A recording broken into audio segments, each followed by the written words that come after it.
I'm very pleased to have on the show Barb Hawken. Barb is the go-to menopause fitness coach who believes that when it comes to transforming the middle-aged woman's body, making simple tweaks in the kitchen and the gym can cause their health to improve and their confidence to soar. Thank you so much for being here, and I'm looking forward to hearing your story and getting some insights from your experience. Thank you.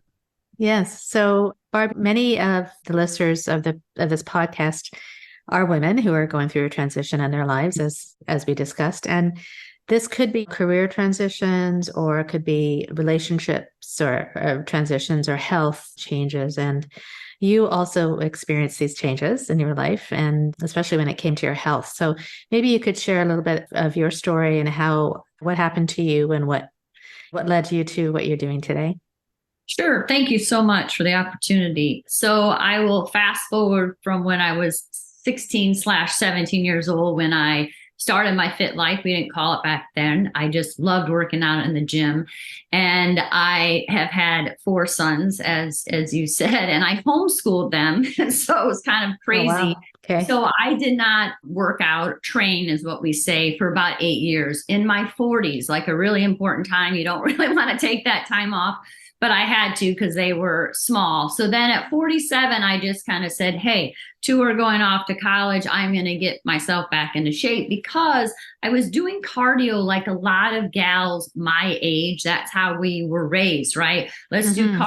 I mean, I taught aerobics in high school. So that was kind of the thing that we all did. And so, but I didn't lift in my early 40s. And so I was skinny fat. I weighed the same. And I said, okay, I need to join the gym. So I did, and changed my body, really body composition. Took me longer than normal because I didn't eat enough, which is, again, a very prevalent situation with a lot of my clients.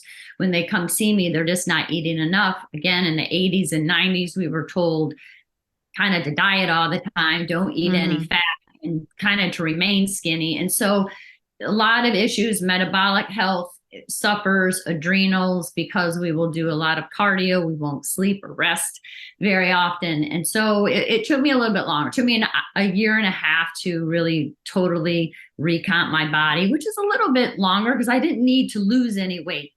But anyway, most of my clients are peri to postmenopause. I am very postmenopause, being 56 now. And so lots of changes definitely happen in menopause and going into postmenopause. With every additional year that I'm on the planet, I have to continue tweaking things. Mm-hmm. So it was really your personal experience with your health changes and kind of the struggles you had with it that made you decide that this is what you wanted to do to educate other women. Is that correct? Or well, I went into menopause at 51, and my doctor sat me down. Now, when I was 50, he said, oh, Barb, you're not in menopause and nowhere near, although that could change quickly. So the next year at my visit, he said, oh, you're in menopause. Okay. Come into my office for a 45-minute talk on hormones. And I honestly thought all doctors did this with their clients. Turns out, after talking to all my clients and numerous people through social media, that is not the case. I have like the best doctor, obviously, on the planet. And so yeah, I did not get that talk. Okay. And he talked to me about the changes and bioidenticals, and he was very articulate, but I was very confused. And so I went home confused and started research. I'm a big researcher, researched a lot through scientific journals, didn't find a lot for menopause. There just is not a lot of information. But what I did gather is we needed something in society. So that's how I started my fitness program, is for menopausal women. That's why I did it, because I know I like to research. I've always been a stay-at-home mom. I have time to research. A lot of women don't. You don't have an extra 1,000 hours. So I took what I love to do, and I knew I needed to even go deeper in. I was confused. It took me 3 years all along about bioidenticals and what really is menopause, and let me just figure it out myself. So again, I was already in shape, because remember, I had got myself back into shape at 48. I've never been out of shape since. So what I do in teach gals to do, you only have to get in shape one time. I don't care how old you are, one time, and I will show you how to sustain that. And we travel 14 weeks a year. I mean, we're all the time traveling, eating out at restaurants, which does cause inflammation and bloating, but I show my clients how to get around that and kind of when you're at home, what to eat and how to manage everything with literally little tweaks in the kitchen. Things don't happen overnight because a lot of this is very confusing and overwhelming for women. If you've never needed to worry about weight gain or belly fat, which a lot of women haven't until they reach menopause.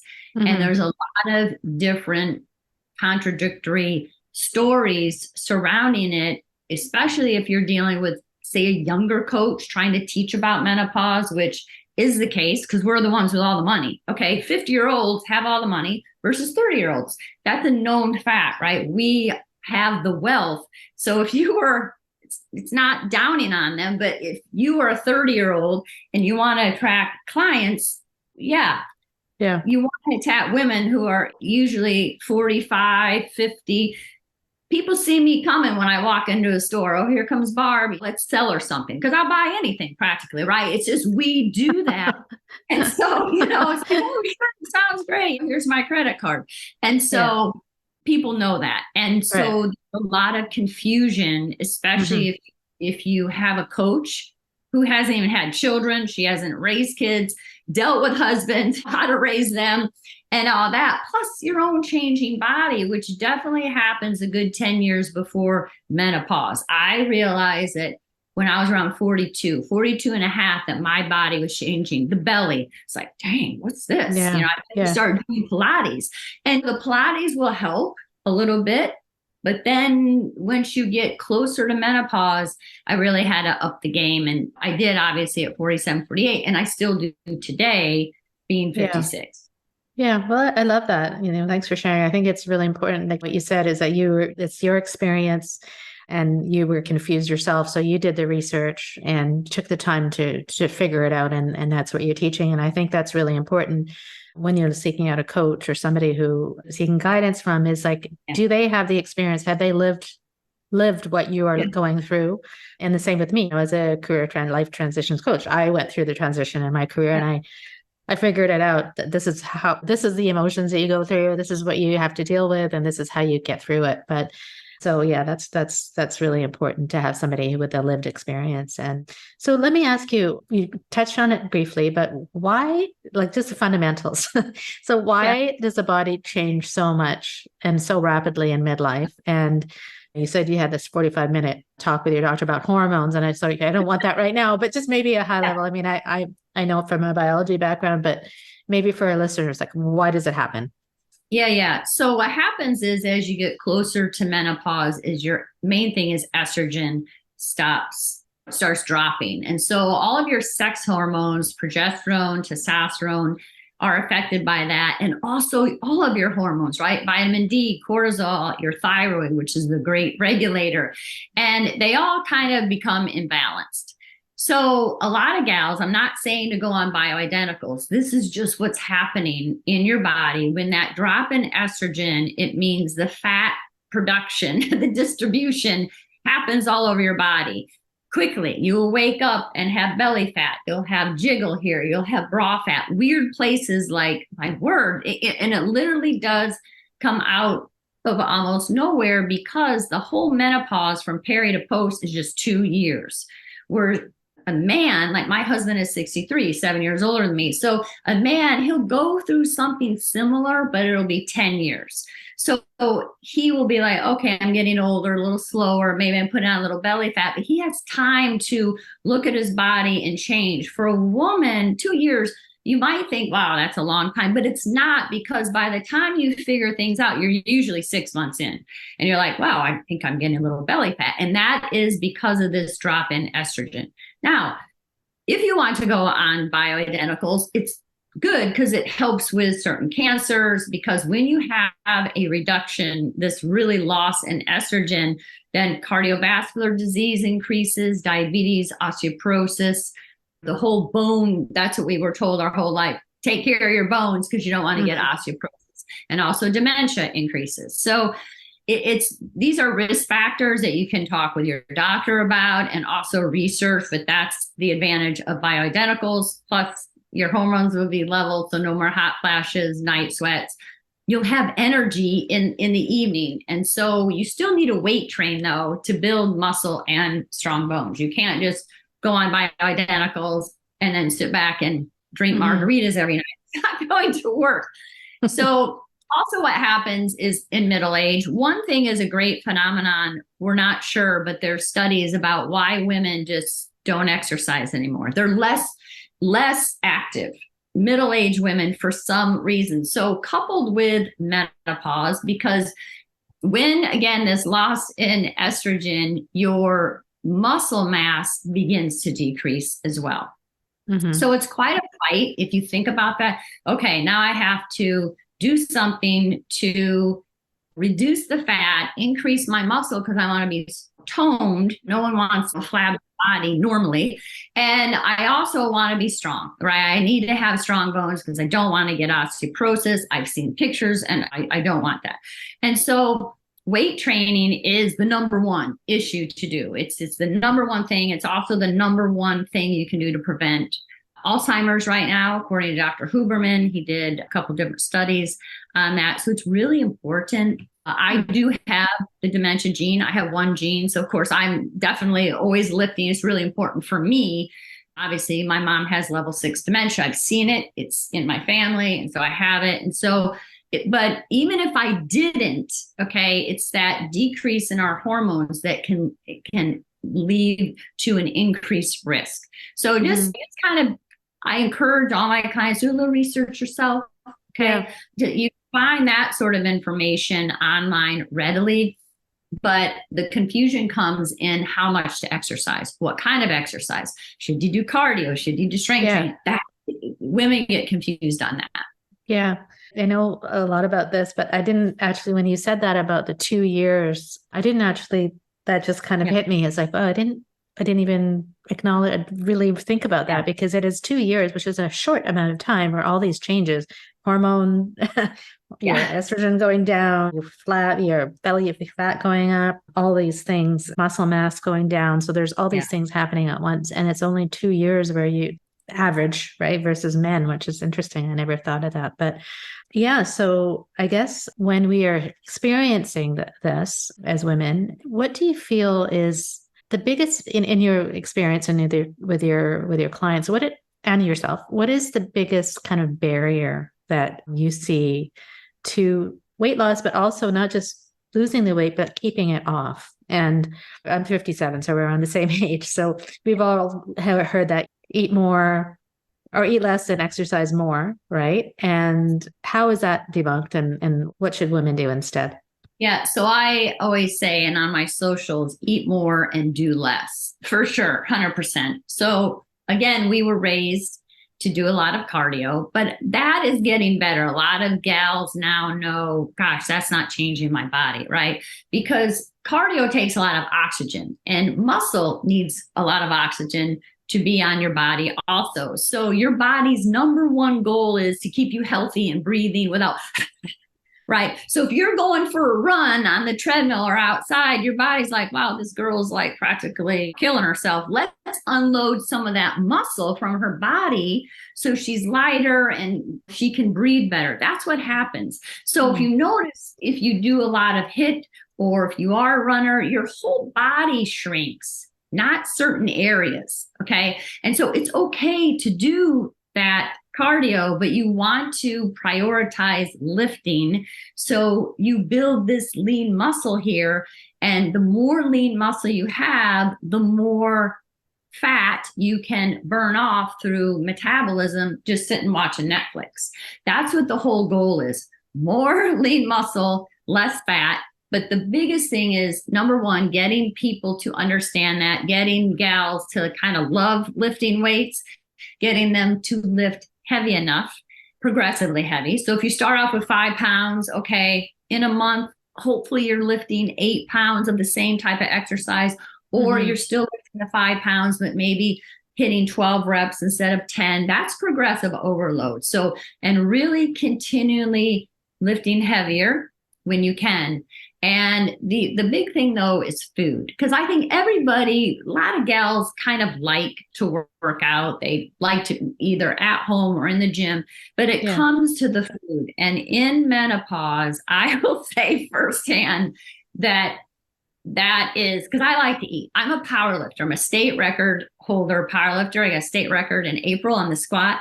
So I have to eat. Congratulations. Thanks. Look at me, because I'm only like 114 pounds. You would say that girl does a lot of cardio and she hardly eats. But I don't do cardio and I eat a ton, lots of meat. Okay.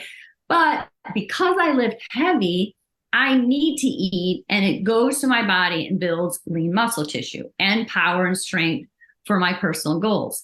And so it's just far as eating what not to eat. So I have my list of 15 foods. I share it with some clients if they ask me. And I told a client yesterday, she goes, I need to look at your 15 foods again. I said, it's not really what I eat. What I really want you to pay attention to is what I don't eat, right? I'm a modified paleo, low FODMAP eater, which means farm to table, no preservatives whatsoever, no processed foods, no canned foods, no BHT, no food dyes for 25 years. I have a son with Crohn's disease. Boston Children's Hospital and Harvard Medical School taught us how to eat over a decade ago. Okay. Not so popular still in America. I don't know why. This is how long real food takes to get into society. But they told us no BHT. She said, no, so BHT? BHT is BHT is a preservative. It's a preservative. Okay. A lot of times found in canned goods. It's found in freeze. It's also in rotisserie chicken. So I'm like, oh man, there goes a nice weeknight. I had all these 4 sons. I'm like, what am I doing now? I know rotisserie chicken. So it's just all the preservatives. Yeah. Because the preservatives also age you exponentially. And so I'm a really big anti-ager. I mean, why? Why should we age quicker than what we already are? So they really taught me a lot. And I've held close to that, just farm to table. It's how my mom cooked for me.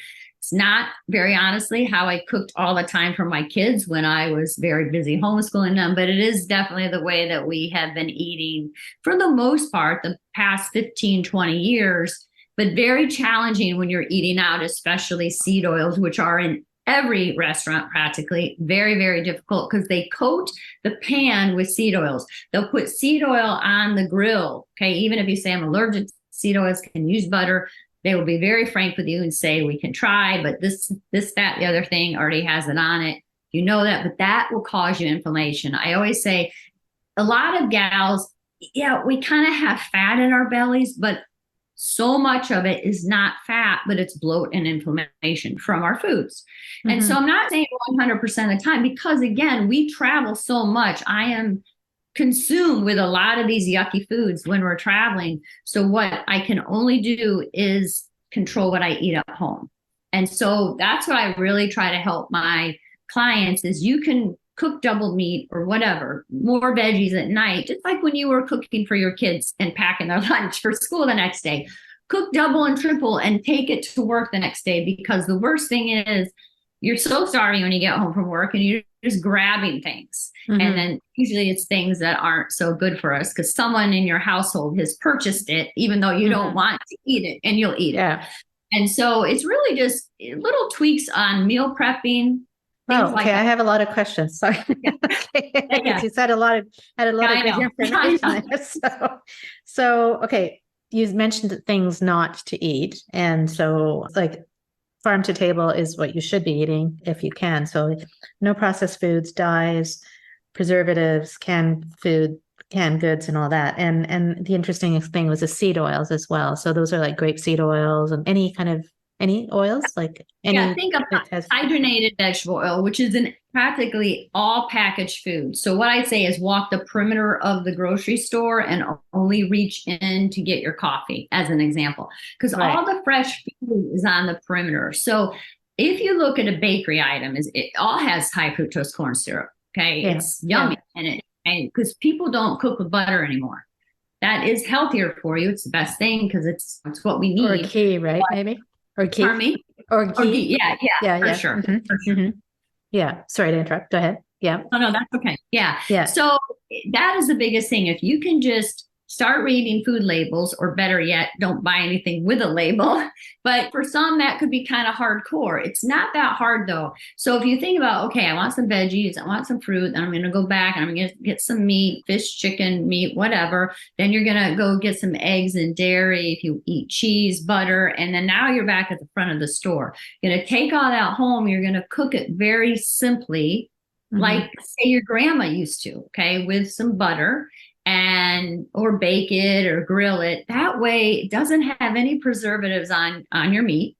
And your salad, just eat maybe olive oil, balsamic vinegar on your salad. Never ever salad dressing, ever. And because it will raise your triglycerides also, and it's filled with yucky stuff. So that's the whole thing. If you can just not eat processed foods, no sauces, you will really help keep the belly fat at bay. You will actually lose weight by just changing your diet in a little bit without counting macros. You don't have to count calories for most people. Yeah. Yeah. I'm actually going through the way of eating right now, which is very similar to that. And I had a question regarding, so it's the type of food, but it's also the quantity and timing of food. So I don't want to get too much into detail because this is here, but I just think it's interesting because often we think that we have to, like there's those diets where you don't eat for 12 hours and you starve yourself and then you get really hungry, then you get a huge dinner, then you go to sleep, right?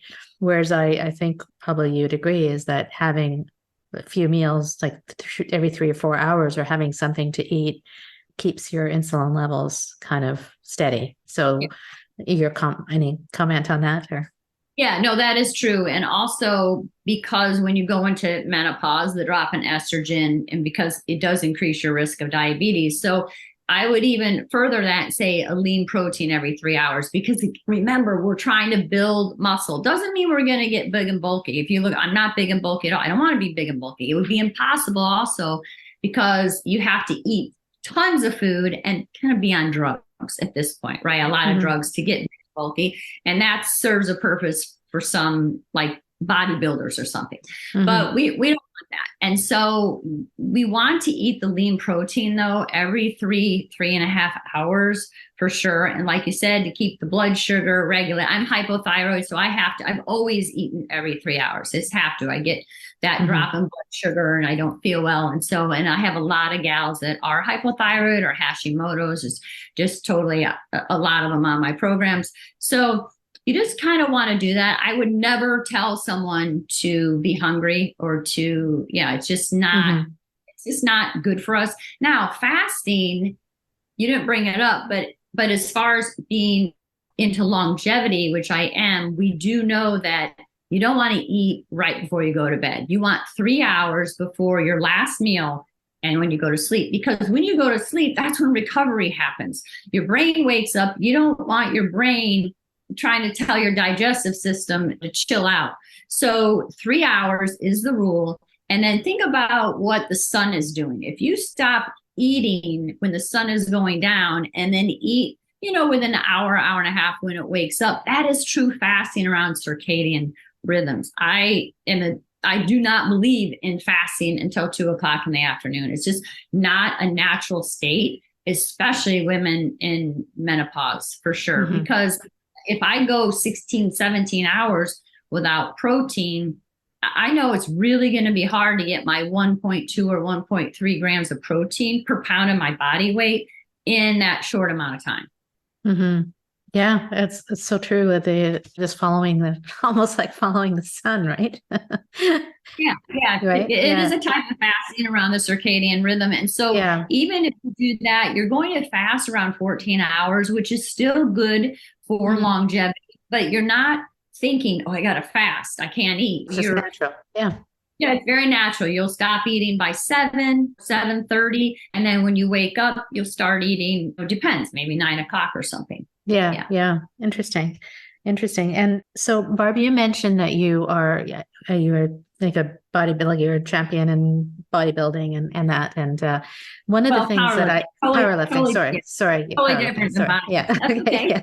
So one of the things I think that maybe women maybe are thinking, oh, I have to like lift really heavy and I'm going to get all this, I don't want this to be bulky and all that. So Yep. I guess there's two parts, is that how much lifting should they do and how much cardio? I mean, do you do no cardio or do you a little bit of cardio, or how much, what's a good balance between Right. lifting and cardio?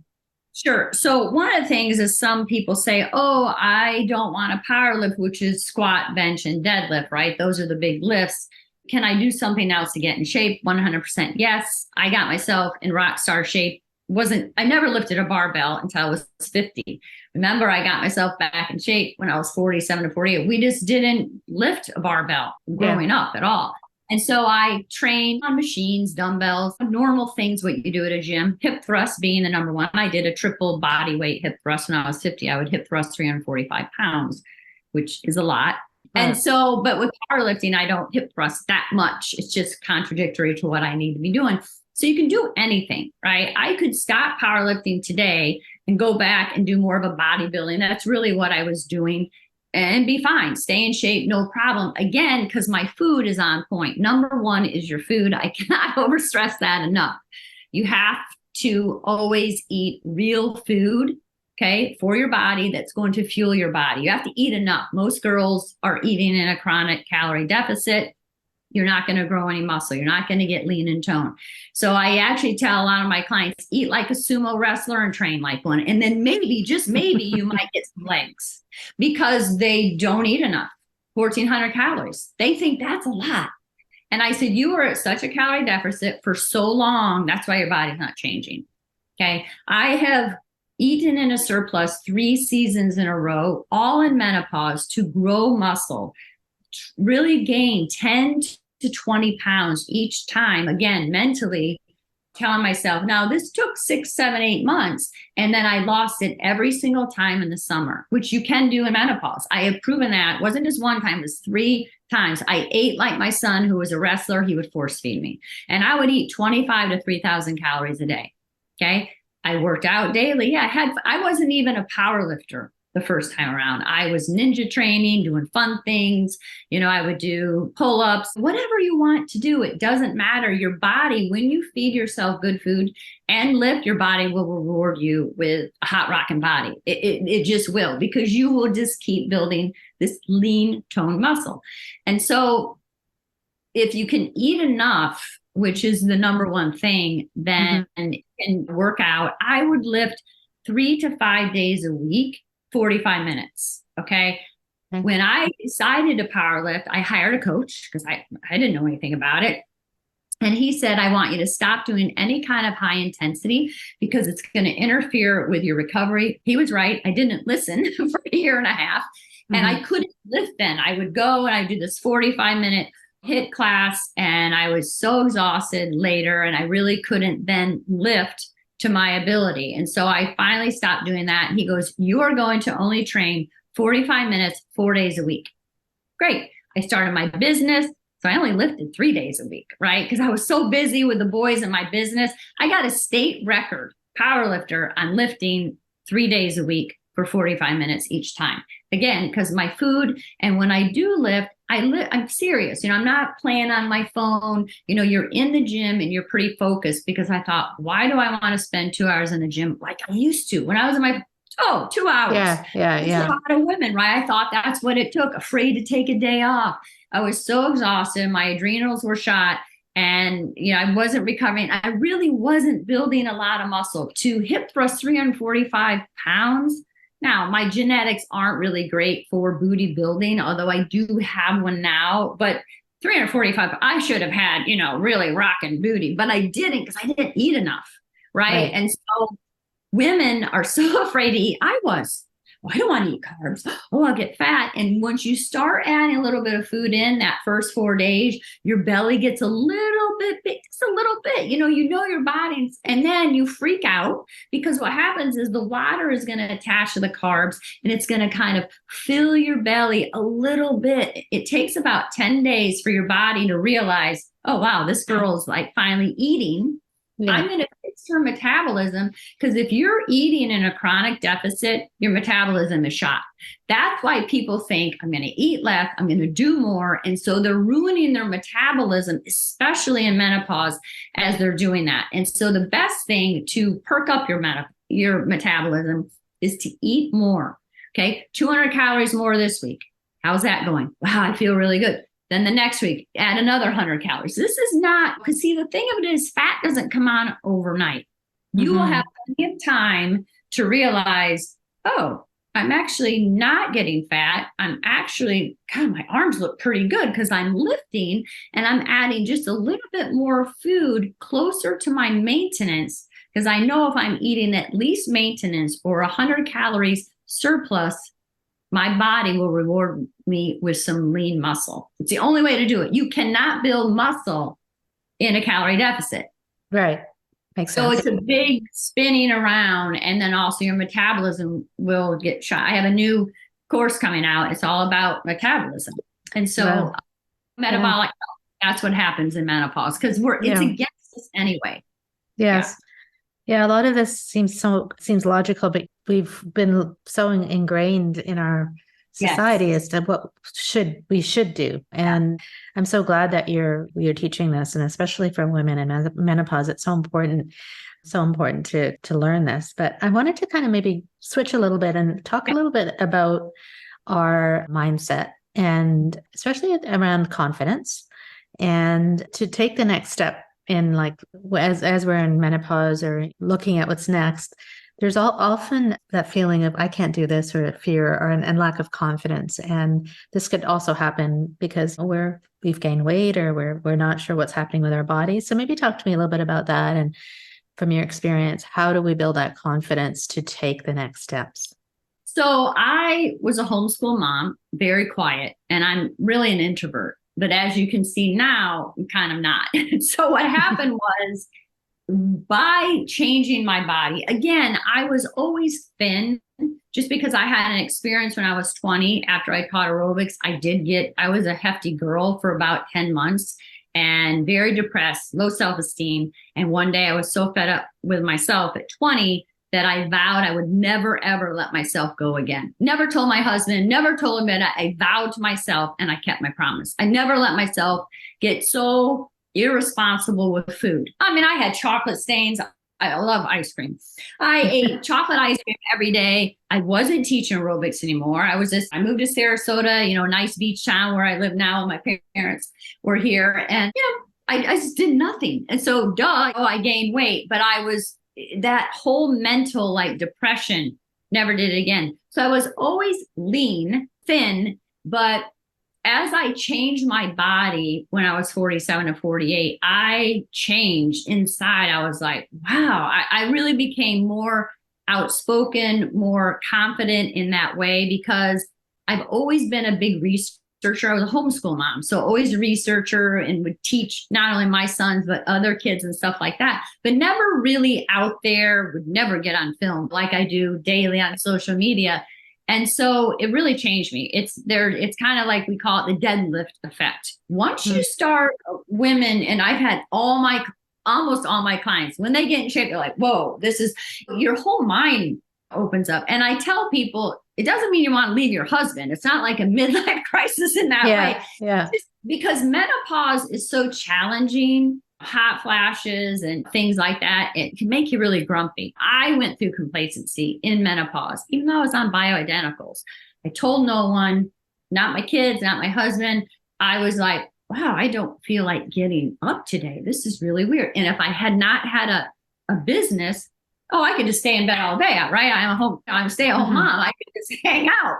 And I thought, this is really weird. So I really paid attention, and it lasted about 10 or 11 months. Again, I was on bioidenticals. Everything was balanced, but it is something that can happen just in the menopause gal. It's this complacency, like, what am I going to do? So I am a firm believer, just because I look to my own dad, who's 81 now, and he's very smart. And he started 2 businesses when he was 80. I mean, he's on different boards. His IQ is 188, which is quite a bit above all of us. And so he has to keep busy. But I'm like, 2 businesses when he was 80. and he's strong and just really with it. And I thought, you know what? I've got 30 more years. This is our time. Again, like I said earlier, we have money. Okay. We have our health. I never forget this. When I was younger, I would read Reader's Digest at my mom's, and there was this poll on people, and they said, what age were you happiest at? And they said 50. I was like 35. I'm like, hey, that's so old. That's forever from now.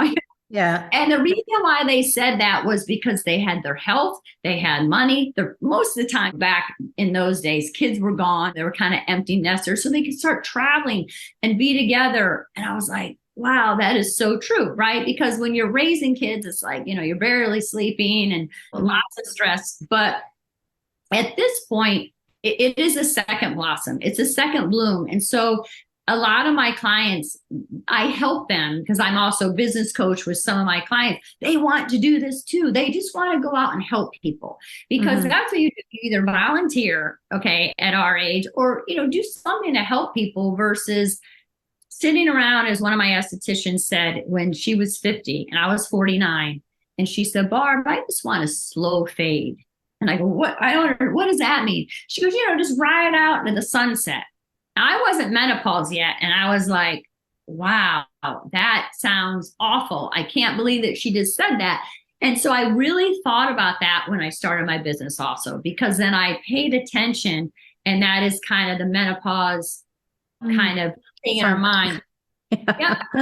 Slow fade and do nothing. And I couldn't imagine. Right? Yeah. It's so true. I mean, that's exactly, honestly, why I'm doing this. This is why I've had this podcast, why I coach, is because I don't think midlife is a crisis at all. I think it's a huge opportunity. It's such an opportunity. And if you look after yourselves in the ways that you've taught us today, and it automatically improves your mindset, your confidence, your excitement about life. And, I can see it in you. I can see the energy that you just, and I have that too. It's like, I just want all women to feel that way. It's just, it's not the end. It's only the beginning. And it's there's so much ahead for all of us. And I like that Reader's Digest thing. Oh, the one thing that came to my mind when you said that is that you've heard of the U curve of happiness, right?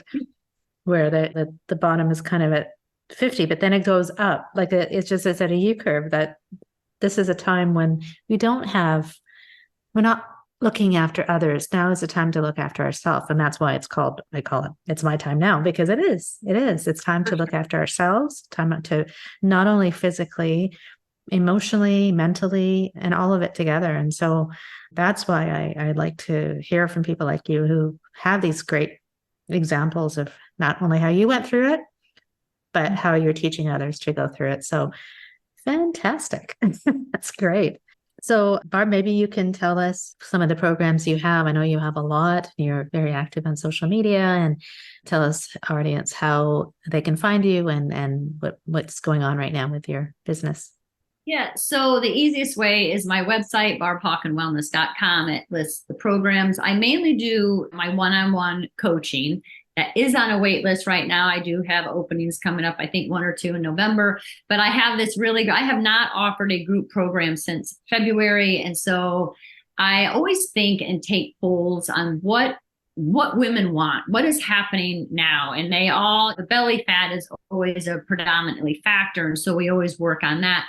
But metabolism is something that I have experienced myself, and it's not really prevalent in the menopause. It's not very popular, but I know that is something that needs to be addressed. So I have a metabolic and because I'm a macro coach too, macro mastery class coming out. It's a course. It's an 8-week program coming out at the end of October. I'm really super excited about, because I stopped doing group programs pretty much last year to concentrate on one-on-one, but I really like helping one-to-many. I love helping lots of different gals. I've had my Slim Strength behind the scenes, which was my original program. It's been running for over 3 years.